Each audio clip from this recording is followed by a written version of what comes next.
And welcome back to Washington Commanders Insider. Today we're talking about an NFL.com article that lists Trey Amos as a player that will be an impact player in his rookie season. And so we're going to be talking about what this means for the Washington Commanders this season. And so before we jump into it, I first want to remind you to hit that subscribe button, just like Jaden Daniels is going to be hitting Terry McLaurin, Deebo Samuel, Zach Ertz, Jalen Lane, and many others for multiple touchdowns this upcoming season. And so in exchange for hitting that subscribe button, I'm going to give you nothing but daily content around the Washington Commanders. And so make sure that you hit that like, you hit that subscribe, and you join the Washington Commanders Insider family as we talk nothing but Washington Commanders football. And so with that being said, let's go ahead and let's jump into it. We're talking about Trey Amos and can he be an impact player in year number one? And so if you want to read about this, you can go over to NFL.com, and within this article, this is what it says. And so I'm just going to paraphrase this. But the first thing that it talks about is Mikey Samra, who played outside, talks about how scrappy he was, but now he gets a chance to move back inside to his natural position. And now the biggest question for the Washington Commanders is who is going to be the opposite corner alongside of Marshawn Lattimore. It mentions Jonathan Jones and how he can play both inside and outside. But with Trey Amos, he really has the physical tools that Dan Quinn and Coach Joe Witt Jr. are looking for as far as being a physical corner. And then this last line talking about this is a team that is begging for takeaways. And so let's start with Trey Amos and the potential of him being an impact player. And so I absolutely think that he is going to be an impact player for the Washington Commanders. I think the biggest question, especially when you're looking at this article, is can he be one of the biggest impact players on the defensive side of the ball in the entire National Football League? Now, that's something that we'll see what happens as the season goes along, and we'll talk about what that would look like. But for the Commanders, I think the first thing for Trey Amos is that he maybe has one of the clearest paths to get on the field and play a major role. And so not to take anything away from Ja'Cory Krosky-Merritt, Jalen Lane, and then also to Josh Conley Jr. and Kane Madrano. But I do think that he immediately feels a need for the Washington Commanders in the secondary. And really, he does a lot of things as far as versatility because, if Marshawn Lattimore is not able to go and he's not healthy and it just doesn't work out, then I think that Trey Amos definitely can help fill a need immediately there.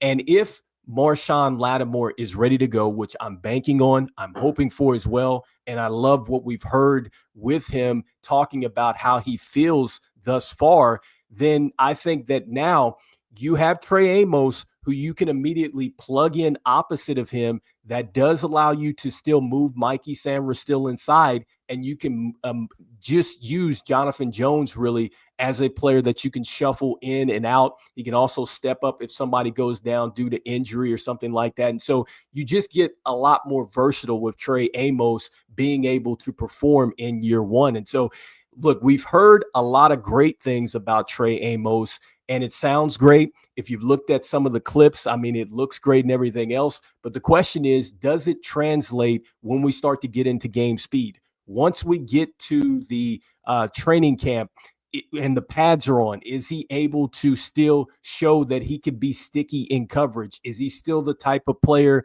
that is going to take the opportunities and try to get the interceptions? Do we see that physical nastiness that we want to see there? And it's also going to have to translate when we get to game speed. So when you start to see it in preseason, and then even more, if he's able to go ahead and translate through that and get to week one, that's going to be a different challenge. And so hopefully we do get a chance to see that. But I do think that Trey Amos is in line to be in a major role and be an impact for this team because of the situation that he's coming into. And I just love it because he's really in a situation where he can learn from a veteran like Jonathan Jones, and then also to Marshawn Lattimore. I think that they can pour into him.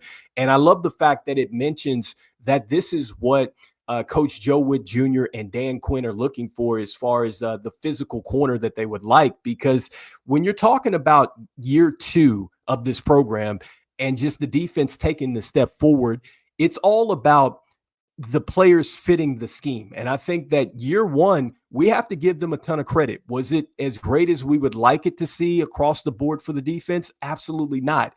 But this is the beauty of it in year two. And I think that a lot of people are just looking past the fact that this is just year two.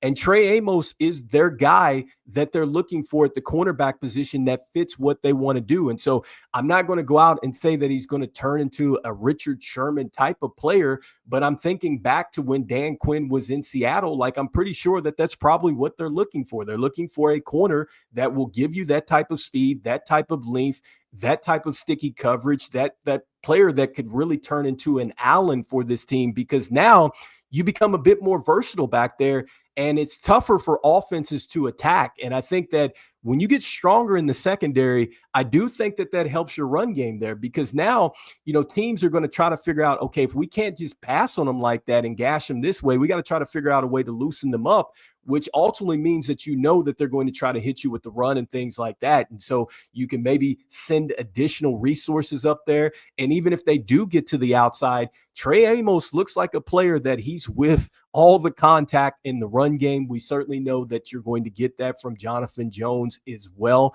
And so I think that, yes, he can certainly be an impact player for the Commanders in year one. Now, for the National Football League, this is where it is going to be interesting for Trey Amos. And so I don't want to rule it out for him being a player at the end of the season that we look back and we go, man, he was one of the best rookie defensive players in all the National Football League. In fact, I hope that we get there.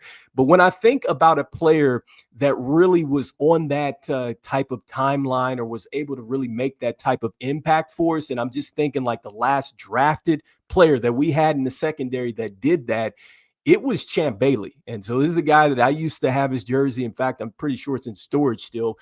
Date myself there. But look, Champ Bailey, he was terrific in year one, because when you look at what Champ Bailey was able to do as far as the interceptions and things like that, I mean, this is a player that had 5 interceptions in year one. He also had 2 forced fumbles. He had also a sack. He had 67 total tackles, and he played in 16 total games. And so, that's the type of stuff that you would need from Trey Amos in year one to, I think, be considered one of the elite rookie defenders. Now, can he do that? I don't know. I'd hope to see that he's able to go ahead and generate that many turnovers. I can tell you this, if the offense plays like it did last year and you could get this type of production from Trey Amos in year one, just from him, and that's not even counting the rest of the defense, I think we're going to be a lot further than we were a season ago. Now, again, Trey Amos would have to lock in there, not to put any pressure onto him, but I would love to see that happen. But I will say there are some similarities here with what Champ Bailey had when he came in as a rookie, because Champ Bailey got a chance to learn from some of the best. When you look at the fact that he played with Darrell Green, he also got a chance to play with Deion Sanders towards the end of his career. And so those guys were able to pour into him.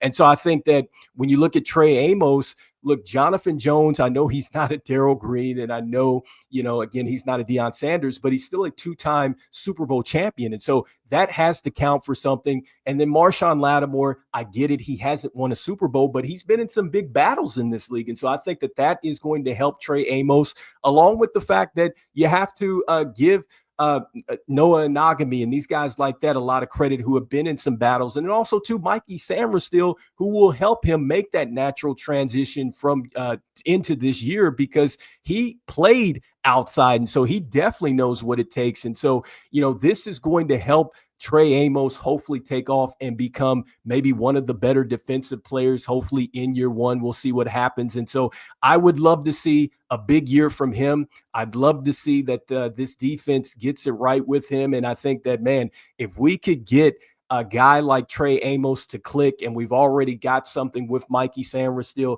maybe we could see a young tandem back here in the secondary like Fred Smoot and Champ Bailey when they once played together. But anyhow, you guys let me know in the comments here what you guys are thinking about Trey Amos. Do you feel like that, yes, Trey Amos is going to be an impact? Maybe he's just going to be an impact more so for the Washington Commanders this season?